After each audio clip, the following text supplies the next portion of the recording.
What's up, everybody? Welcome back to the channel and some more Blood and Plunder faction coverage here. It's been a minute, but we're back on the grind for this one. So moving along with our French coverage here. Today we're taking a look at the French Royal Navy. So obviously if you like playing naval games and like playing French, this is going to be for you, as these guys are the premier force here outside of any named factions as far as like special characters and stuff go that help us or help you really win some awesome naval engagements here with the French.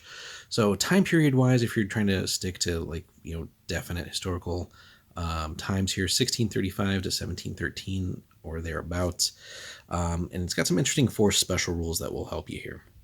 So it's going to be a pretty aggressive force in the sense that you're going to get a +4 when determining the attacker in a scenario. So if you think back to like the Buccaneers, who only had a +2, here you're getting like just the biggest bonus that really force has in the game with +4, at least thus far. So very likely to be the attacker in the scenario.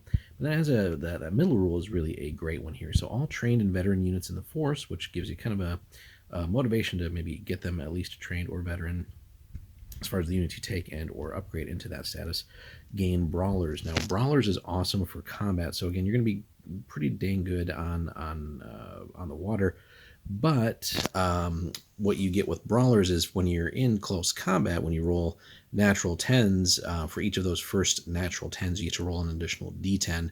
Now, it doesn't keep chaining forever, which, that'd be kind of crazy and make things kind of, lopsided sometimes if the dice are just hot. But yeah, you basically get extra dice to attack with if you're managing to get some 10s, which really, on like a larger unit, the more dice you can throw, right? Get some extra odds of getting those 10s. That can really, if you're maybe facing like a larger force, having that on your side, can sometimes be the equalizer if you do get some of those extra hits in, but also just helps to sort of more quickly and cleanly finish things up, especially if you've already, let's say, caused some casualties from shooting as you close in for the grapple and the close combat and all that. If the dice are hot with you, it's just that much quicker to finish off the enemy force and start causing mass casualties. So that's a good one to have. And then you get a once per game ability as well. So this force may reroll the result of a critical or lucky hit against an opposing ship's rigging.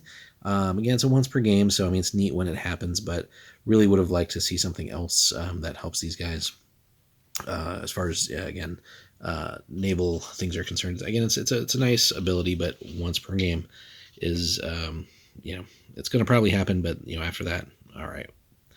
So unit-wise, a little bit different than what we've seen here with some of our land-based factions. So our core units, as you might expect, are the Marins, and then the Infanterie. And then support units, we kind of get a little bit of a smorgasbord here. We get the Miliciens de Caraïbes, or Milice Canadienne. We get some Dutch forces as well, so the Zeelieden and the Enterpleg to round things out here. So none of the other French units, though, as you have come to know and love, like the flibustiers and buccaneers, that's not here. So Marines are going to have to do a lot of the work for you, as will the infantry, but that being said, they're still great units. Command options, as you might expect, any French Navy commander. And again, they have some good abilities to help propel that force and be successful in naval engagements. So that's kind of making up for some of the things that the force special rules do or don't do. But then you also could access Jean Comte d'Estrées, Pierre Lemoyne de Iberville, and then also Lawrence de Graaf, who's a good one too. Now, force options, you do have a little bit of a ability here to kind of tweak the way that this operates. Again, naval gunners, so infantry in this force may carry only standard melee weapons and exchange expertly drilled for artillery crew, which could be well worth it. This force may contain units of standard infantry, and units with this upgrade use gun crew models to represent infantry with this option.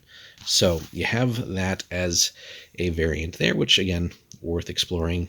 The expertly drilled is certainly nice, and again, you do get to have both options because in larger engagements, multiple ships, or even just some of the big boy ships, you're going to have potentially a lot of crew, a lot of bodies on board. So it is nice for them to kind of crack back with some fire, but then also just have some of these elite gunners as far as your cannons are concerned, which, if you can just punch holes in the enemy ship and maybe sink them, well, no casualties for boarding then, right?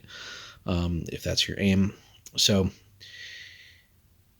it might be healthy just to mix in like a couple of slightly different models, or maybe tweak some of the gun crew models with some extra bits, and so just to kind of differentiate them, so that people still realize that they're actually infantry, not just random the generic gun crew. Now, if we're playing in the big game, the big leagues here, the army skill, so we do get to ally with some different factions here. So we can bring in the Caribs if we want some natives. We can go up north with Canadian militia. French Buccaneer list would be a cool one as well. Caribbean tribes as well. So again, lots of native support here. French Caribbean militia. Again, going back to our first list in the French faction here. So we have access to some of these other ones, but then also the French expeditionary forces, which we'll be getting to in due time as well. So again, you got plenty of options if you go big games here. Now we're just gonna, we haven't done this yet. We haven't really looked at like any of the force commanders for any of the factions thus far, but just to take a quick peek so you guys get an idea of like if you just go with the generic French Navy commander. Let's see. Ironically, the commander's not in the order that the armies are in. So here you get your ideas. You know, if you take the untested one, unlikely, but they just have broadside. But if you go experienced, you know, you get inspiring and broadside. But then if you can afford it, of course, the seasoned Navy commander does bring some goodies here. So you got inspiring, Commodore, broadside, and Elan. So really potent stuff there, and that really helps juice up the list overall, as opposed to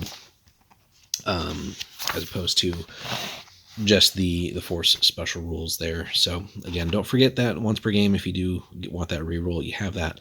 But it's really, I think, going to focus around maximizing what the commander can do. And again, you know, if you're hungry for those close combats, do not forget about Brawler. If you got the points, you know, bring as many trained and vets as you can, and start punching holes in the enemy there. So it's a fun list. I think one that we're going to be testing out here for one of the upcoming big games or at Adepticon. I'm not 100% sure anymore, since I think there's like 3 of them there, and we got so much prep to do for that. So our heads are kind of just in paint and model mode for the most part. We'll worry about the list as we get a little bit closer. But anyway, French Royal Navy is a good one. Let us know your thoughts, guys, if you've played them, how you've gone about list comp, and how that's gone versus other factions and other similar factions out there. So, and even the always fun mirror match. So hit us up in the comments, guys. Be sure to like and subscribe, and we'll have more Blood and Plunder for you very soon.